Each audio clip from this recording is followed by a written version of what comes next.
నమస్తే, welcome to political point. Sir నమస్తే. నమస్తే. సో ఇప్పుడు ఎమర్జెన్సీని మించిన జగన్ అరాచక పాలన అంటే ఇది కరెక్టే అంటారా? ఆంధ్రప్రదేశ్ ప్రభుత్వము శాంతి భద్రతలు, గంజాయి అనేటువంటి అంశం మీద ఒక వైట్ పేపర్ రిలీజ్ చేసింది. వాస్తవంగా గత 5 ఏళ్ల కాలానికి సంబంధించినటువంటి వాటి అంశాల మీద, అక్రమాలు, అవినీతి, వీటి మీద వైట్ పేపర్ రిలీజ్ చేయడం చాలా సహజమైనటువంటి విషయం. కానీ శాంతి భద్రతలు అదుపు తప్పాయి అప్పుడు అనేటువంటి దాని మీద వైట్ పేపర్ రిలీజ్ చేయడం అనేటువంటిది ఇది కొంత విచిత్రమైనటువంటి అంశంగానే ఉంది. ఎందుకు అని అంటే గతంలో 5 ఏళ్లు జరిగినటువంటి అన్యాయాలు, అక్రమాలు, అరాచకాలు ఇవన్నీ అందరికి తెలిసినాయి కదా. తెలిసినటువంటి వాటి మీద ప్రజలు ఆల్రెడీ తీర్పిచ్చారు ఎన్నికల్లో. వైఎస్ఆర్ కాంగ్రెస్ పార్టీ తప్పు చేసింది, కక్ష సాధింపుకు పాల్పడింది, ఈ సమయంలో ప్రజల మీద కూడా ఎక్కువ దాడి జరిగింది, శాంతి భద్రతలు అదుపులో లేవని ఫీల్ అయ్యారు. అందుకనే 151 సీట్లు ఉన్నటువంటి వైఎస్ఆర్ కాంగ్రెస్ పార్టీ 5 ఏళ్లలో ఇలాంటి పరిస్థితుల వల్ల మధ్యలో 5 పోయి 11 మిగిలినటువంటి. మరి అలాంటి తీర్పు ఇచ్చినప్పుడు మళ్ళీ వైఎస్ఆర్ కాంగ్రెస్ పార్టీ టైంలో మీరు ఇది కూడా చూడండి, డాక్టర్ సుధాకర్ మీద అరాచకం చేశారు. అయిపోయింది. దాని మీద సిబిఐ ఎంక్వైరీ కూడా అప్పుడు అడిగుంటారు. సిబిఐ ఎంక్వైరీ చేయాలి, అప్పుడు పోలీసులు వెళ్ళాలి. పోనీ ఇప్పుడు ప్రభుత్వం ఏమన్నా ఈ వైట్ పేపర్ దీని సందర్భంగా అప్పుడు ఎవరైతే పోలీసులు డాక్టర్ సుధాకర్ మీద అంత దారుణంగా వ్యవహరించారో దాని మీద సిబిఐ ఎంక్వైరీకి మేము ఆదేశిస్తున్నాం అని ఆంధ్రప్రదేశ్ ప్రభుత్వం కింద అడిగితే దానికి ఒక అర్థం ఉంటుంది కదా. అబ్దుల్ సలాం కుటుంబం వాళ్ళు పోలీసుల వేధింపుల వల్లే మొత్తం కుటుంబం అంతా ఆత్మహత్యకు పాల్పడి, దానికి సంబంధించినటువంటి అంశాన్ని కూడా వివరించారు చంద్రబాబు నాయుడు అసెంబ్లీలో. అప్పుడు అలాంటి ఘటన ఏంటి అసలు? వాటి మీద అప్పుడు కేసులు నమోదైనా, అప్పుడు పోలీసులు వేధింపులు గురి చేసిన వాళ్ళ మీద కేసులు అయినా వాళ్ళు బెయిల్ వచ్చారండి. దాని మీద ఇప్పుడు ఏమైనా సమగ్రమైన దర్యాప్తు జరుపుతారా? అప్పుడు జరిగినటువంటి అన్నిటి మీద చీరాలలో కిరణ్ కుమార్ను పోలీసులు కొట్టింది, అదే విధంగా ఇంకొక దళిత యువకుడికి శిరోముండనకు సంబంధించినటువంటి అంశం, వైఎస్ఆర్ కాంగ్రెస్ పార్టీ ఎమ్మెల్సీ అనంతబాబు తన డ్రైవర్ని సుబ్రహ్మణ్యాన్ని చంపి డోర్ డెలివరీ చేయటం, అన్ని దారుణాలు జరిగినటువంటి మాట వాస్తవం. అసలు ప్రతిపక్షంలో ఉన్నప్పుడు తెలుగుదేశం, జనసేన, బీజేపీ ఇవే చెప్పినాయి ఎన్నికల ప్రచారం, వాళ్ళకి ఎన్నికల వరకు ఇవే చెప్పారు. చెప్పి జనం ముందు వెళ్తే కదా జనం అందరూ వీటి మీద నిర్ణయం తీసుకున్నారు. మళ్ళీ ఇప్పుడు ఇవన్నీ వల్లే వేయటం, మళ్ళీ అసెంబ్లీ సమావేశాలు ఇవే చెప్పటం, ఇవన్నీ కూడా అసలు ఎమర్జెన్సీ ఎప్పుడు ఇందిరాగాంధీ టైంలో వచ్చినటువంటి 75-77 మధ్యలో ఉన్నాయి ఎమర్జెన్సీకి సంబంధించిన దానికన్నా దారుణంగా ఉన్నాయి అనేటువంటి విధంగా మాట్లాడటం అనేటువంటిది కొన్ని దారుణాలు ఉన్నటువంటి మాట వాస్తవం.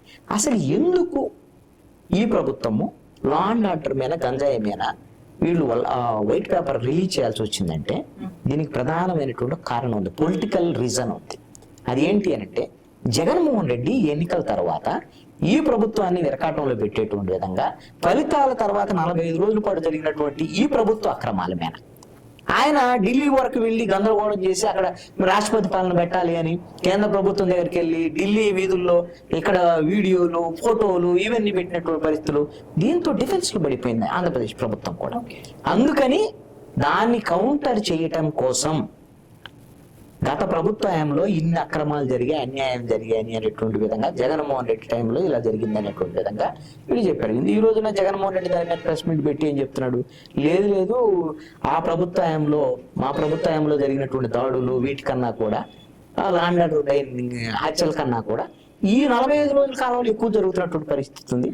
గతంలో 2014 నుంచి 19 వరకు జరిగినటువంటి అరాచకాలు మా ప్రభుత్వం కన్నా చాలా ఎక్కువ ఉన్నాయి అనేటువంటి వాళ్ళు కంపేర్ చేస్తాం. అంటే ఎవరికి వాళ్ళు ఏది ఆత్మస్థుతి, పరనింద, మేము మంచివాళ్ళు, ఎదుటోళ్ళు చెడ్డోళ్ళు అనేటువంటి విధంగా చెప్పడం కోసమే ఈ విధమైనటువంటి వైట్ పేపర్ అనేటువంటిది కనపడేటువంటి పరిస్థితి ఉంది. అంతేగాని ఈ ప్రభుత్వం గత ప్రభుత్వ హయాంలో జరిగినటువంటి అక్రమాల మీద మీరు గమనిస్తే చంద్రబాబు నాయుడు ప్రతిపక్షంలో ఉన్నప్పుడు ఎన్నికల సమయంలో ప్రజలకు ఒక హామీ ఇచ్చాడు. దళితులకు సంబంధించినటువంటి వాళ్ళ మీద దాడులు, దాష్టికాలు ఇవన్నిటి మీద మేము అవసరమైతే ఒక ప్రత్యేకమైన కమిటీ వేసి దర్యాప్తు జరిపిస్తాం, వాళ్ళందరికీ న్యాయం జరిపేటువంటి విధంగా చేస్తామని. దానికోసం ఏం చేస్తుంది ప్రభుత్వం? ఆ క్లారిటీ ఇవ్వాలి కాదు. మీరు జరిగిందని చెప్పడానికి కాదు కదా వైట్ పేపర్, జరిగింది ఉన్నట్టు చెప్పారు, ఓకే.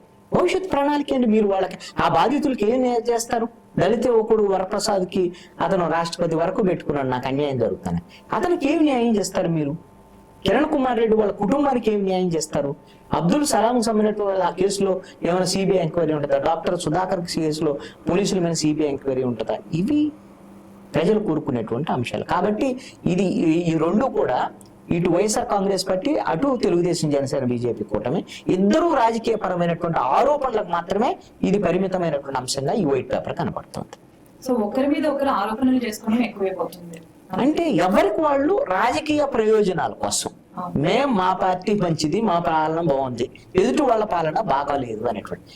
ఇది ప్రజలు చాలా తెలివైనటువంటి వాళ్ళు. ఫస్ట్ ప్రజలు తెలివైనటువంటి వాళ్ళు. సో వాళ్ళు సరైన సమయంలో సరైన నిర్ణయం తీసుకుంటారు. 5 ఏళ్లలో అరాచకాలు ఉన్నాయి కాబట్టి వైఎస్ఆర్ కాంగ్రెస్ పార్టీని ప్రతిపక్షం కూడా హోదా లేకుండా కూర్చోబెట్టారు. ఇప్పుడు తెలుగుదేశం జనసేన బీజేపీ కూటమి వాళ్ళకి ఇచ్చినటువంటి తీర్పుని వీళ్ళు దీన్ని తీసుకోవాలి. వీళ్ళు 45 రోజుల్లో వాళ్ళకన్నా మేము ఎక్కువ దాడులు చేస్తామనేటువంటి విధంగా చేస్తే మరి రేపొద్దున ఇప్పటికిప్పుడైతే ఎన్నికలు రాకపోవచ్చు, 5 ఏళ్ళ తర్వాత ఎన్నికలు వస్తాయి కదా, ఆ సమయంలో ఖచ్చితంగా ఇవన్నీ గుర్తుపెట్టుకుంటారు. ప్రజలు తప్పు చేసినటువంటి వాళ్ళకి కక్ష సాధింపులు ఇలాంటి వాటిని ప్రజలు అంగీకరించడానికి అవకాశం లేదు. అలాగే సార్, నిన్న అసెంబ్లీ గురించి చూసుకుంటే పవన్ కళ్యాణ్ ఒక సెటైర్ వేశారు. లోకేష్ రెడ్ బుక్ అనే సౌండ్ తలుచుకుంటేనే జగన్ కి నిద్ర పట్టట్లేదు అని. అసలు ఏంటి రెడ్ బుక్? శాంతి భద్రతలకు సంబంధించినటువంటి వైట్ పేపర్ రిలీజ్ సందర్భంగా డిప్యూటీ సీఎం పవన్ కళ్యాణ్ కూడా చాలా స్పష్టంగా ఎంత ఘోరాలు, అన్యాయాలు, అక్రమాలు చేసినటువంటి వైఎస్ఆర్ కాంగ్రెస్ పార్టీ నాయకులకి, అప్పటి ముఖ్యమంత్రికి ఖచ్చితంగా చట్టబద్ధంగా శిక్ష ఉండాల్సిందే అనేటువంటి విషయాన్ని కూడా ఆయన నొక్కి చెప్పారు. ఇప్పుడు మొన్న ఎన్నికల సమయంలో యువగళం పాదయాత్ర సందర్భంగా నారా లోకేష్ ఆ పాదయాత్రని పోలీసులు అడ్డుకోవటం, ఇవన్నీ నేపథ్యంలో ఆయన స్పష్టంగా ఏం చెప్పారు అని అంటే, ఇప్పుడు ఈ ప్రభుత్వ హయాంలో జరుగుతున్నటువంటి అక్రమాలు ఎన్నిటి మీద ప్రభుత్వానికి సహకరించేటువంటి అక్రమ అధికారుల మీద మేము మా అధికారంలోకి వస్తే మేము ఖచ్చితంగా చర్యలు తీసుకున్నాం, వాళ్ళ పేర్లన్నీ రెడ్ బుక్ లో రాస్తున్నాం అనేటువంటి విధంగా చెప్పారు. అప్పుడు ఆ రోజున తెలుగుదేశం శ్రేణుల్ని కొంత వాళ్ళలో ధైర్యం నింపటం, అదేవిధంగా ఎవరైతే ప్రభుత్వానికి ఒత్తాసు పలుకుతున్నారో పోలీస్ అధికారులు, ఇతర అధికారులను ఒక రకమైనటువంటి బెదిరించాలనే లక్ష్యంతో ఆ రోజున నారా లోకేష్ ఆ రెడ్ బుక్ ప్రస్తావన చేశారు. ఆ రెడ్ బుక్ లో పేర్లే ఉన్నాయో ఏమో తెలియదు, ఎవరికి కూడా తెలియదు. కొన్ని పేర్లు ప్రస్తావన కూడా చేశారు. కొంతమంది ఎస్పీలు, కొంతమంది అధికారులకు సంబంధించినటువంటి విషయంలో ఈ పెద్దిరెడ్డి రామచంద్రారెడ్డికి సంబంధించినటువంటి వాళ్ళ జిల్లాలోనే ఎస్పీకి సంబంధించినటువంటి ఒక రెడ్డి ఎస్పీకి సంబంధించినటువంటి ప్రస్తావన కూడా చేశారు. అయితే ఇప్పుడు అధికారం వచ్చి 45 రోజులు అయింది.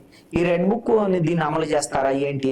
జగన్మోహన్ రెడ్డి కూడా రెడ్ బుక్ ప్రస్తావన చేశారు ఢిల్లీలో నేషనల్ మీడియా ముందు మాట్లాడుతూ, ముఖ్యమంత్రి చంద్రబాబు నాయుడు కుమారుడు మంత్రి అయినటువంటి నారా లోకేష్ రెడ్ బుక్ లో అధికారుల పేర్లు ఉన్నాయని అందరినీ బెదిరిస్తున్నాడు, దాని ప్రకారంగా రాష్ట్రం అంతా పోస్టర్లు కూడా వేశారు అనేటువంటిది జగన్మోహన్ రెడ్డి కూడా చెప్పినటువంటి మాట.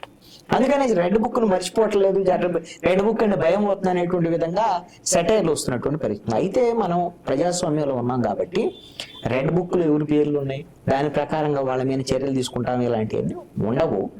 ఎవరైనా సరే చట్టబద్ధంగా తప్పులు చేసినటువంటి వాళ్ళని చర్యలు తీసుకోగలుగుతారు తప్ప గత ప్రభుత్వంలో వాళ్ళకి సహకరించారు కాబట్టి మేము వాళ్ళని చర్యలు తీసుకుంటానికి పోతాం. కాకపోతే వాళ్ళకి ఫోకల్ పోస్టులు అంటే మంచి ప్రాధాన్యమైనటువంటి పోస్టులు ఇవ్వకుండా బదిలీల విషయంలో వాళ్ళకి ఏదన్నా అప్రధానమైనటువంటి పోస్టులకు అలాంటి అధికారులను పంపడానికి కుదురుతుంది. అసలు ప్రభుత్వంలో ఏ అధికారంలో ఉంటే ఆ పార్టీకి అనుకూలంగా ఉండేటువంటి అధికారులనే మంచి పోస్టులు వేసుకొని తమకు అనుకూలమైనటువంటి పనులు చేయించుకోవటం అనేటువంటిది సర్వసాధారణంగా జరిగేటువంటి విషయమే. వీళ్ళందరూ అనుకునేటట్టుగా రెడ్ బుక్ ప్రకారంగా వాళ్ళ మీద చర్యలు తీసుకుంటారు, వీళ్ళ మీద చర్యలు తీసుకుంటారని ఇవన్నీ ప్రచారం మాత్రమే తప్ప ఆ విధంగా ఏ విధమైనటువంటి చర్యలు ఉండేదానికి అవకాశం లేదు.